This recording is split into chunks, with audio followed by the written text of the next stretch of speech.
বিবাদ দমন করতে পেরেছি, সন্ত্রাস দমন করতে পেরেছি। একটা ঘটনা ঘটার পর থেকে আমরা যথেষ্ট সজাগ, প্রত্যেকটা ঘটনাকে আমরা মোকাবেলা করতে সক্ষম হয়েছি। কাজে এখন যদি তাদের কোনো তথ্য থাকে, এটা তাদের কর্তব্য হচ্ছে আমাদের অথরিটিকে জানানো।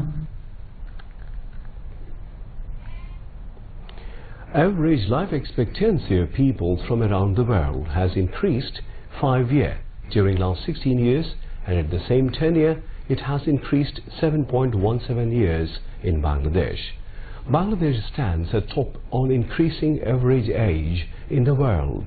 72 years is the present average age worldwide, and in Bangladesh it is 72.17 years. World Health Organization revealed it on World Health Statistics 2019 report yesterday.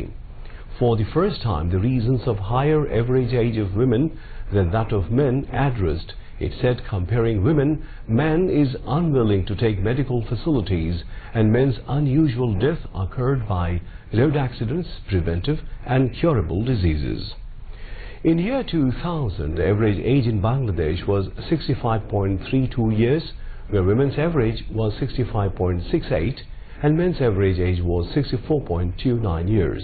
But in 2016, average age in Bangladesh has increased to 72.9 years, where women's average age was 74.29 and men's average age was 70.89 years. During that year, women's average age has increased about 3.5 years than men. Bangladesh is among the top 5 fastest growing global economies thanks to export-oriented industry-led stable macroeconomic growth, while the country needs more private sector investment alongside technological and human resources development to attain sustainable growth. The World Bank said this in its Bangladesh Development Update towards regulatory predictability, which was launched yesterday. The development update also showed that Ethiopia is going to attain the highest GDP growth rate in the world in this fiscal year, with 8.8%, followed by Rwanda, Bhutan and India. Djibouti, Ghana, Ivory Coast and Bangladesh are in 5th position. The update said that to sustain growth, the country needs continuity in priority reform areas like financial sector, fiscal, infrastructure, human capital and business regulation.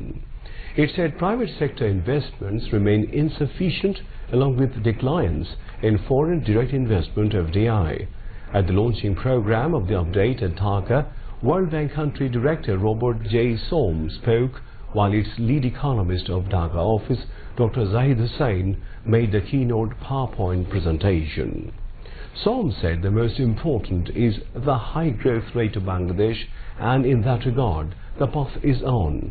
The World Bank would be very happy if Bangladesh could reach over 8% GDP, he added.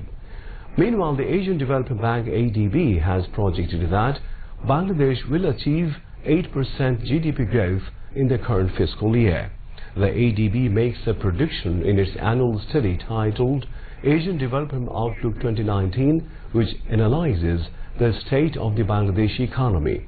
Manmohan Prakash, the country director for Bangladesh of ADB, highlighted various aspects of this study.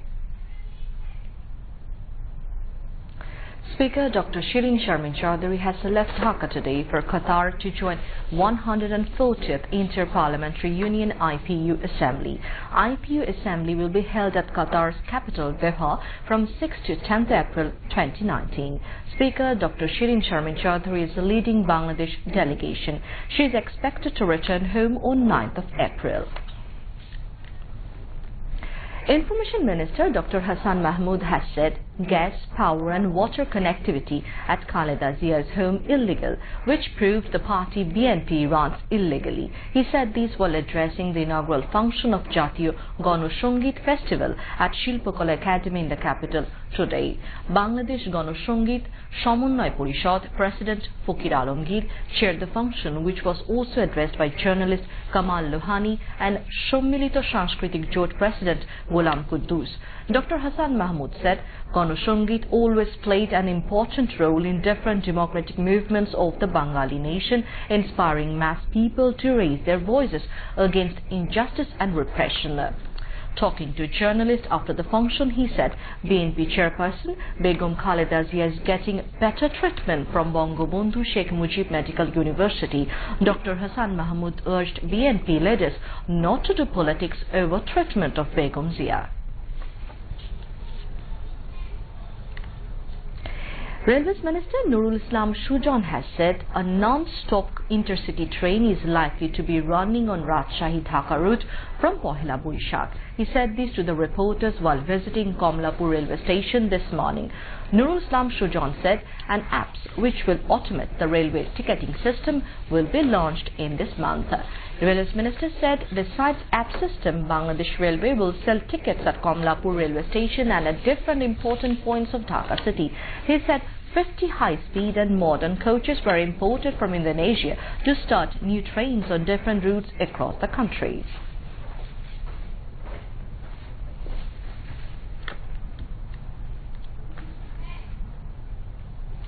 Awami League General Secretary and Road Transport and Bridges Minister Obadul Qadir has been released today from Mount Elizabeth Hospital in Singapore after treatment, but he has to stay some day in Singapore at a rested house for conducting further necessary treatment. On March 26, Obadul Qadir was moved to a cabin from the intensive care unit of the hospital after his condition improved. The minister underwent a bypass surgery on March 20. He was initially admitted to Bangabandhu Sheikh Mujib Medical University BSMMU on March 3 following breathing complications. Later tests revealed 3 blockages in his coronary artery. Obadul Qadir was flown to Singapore on March 4 for better treatment.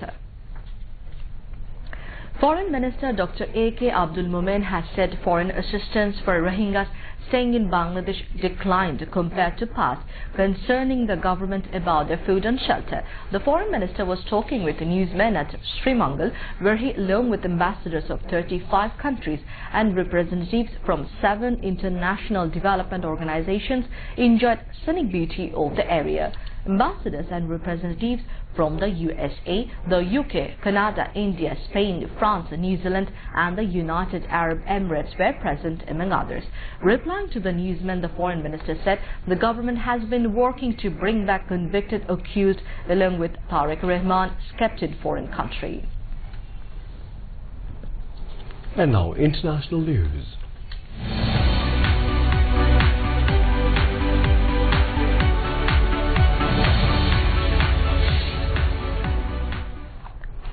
British Prime Minister Theresa May wrote to European Council President Donald Tusk on Friday asking for a delay of Brexit until up to June 30, but said she aims to get Britain out of the EU earlier to avoid it participating in European elections. An EU official signalled that Donald Tusk, the chairman of EU leaders, who convenes a summit of EU leaders next week, could be willing to offer even longer, up to a year, for Britain's feuding politicians to agree and ratify a plan. Britain is now due to leave the EU in a week, but May has been forced to seek more time after Britain's Parliament failed to approve a withdrawal agreement. France, however, indicated it was not yet ready to accept an extension unless the British presented a clear plan which would justify such a delay. The man accused of killing 50 people in last month's attacks on 2 mosques in Christchurch, New Zealand, has been ordered to undergo mental health tests.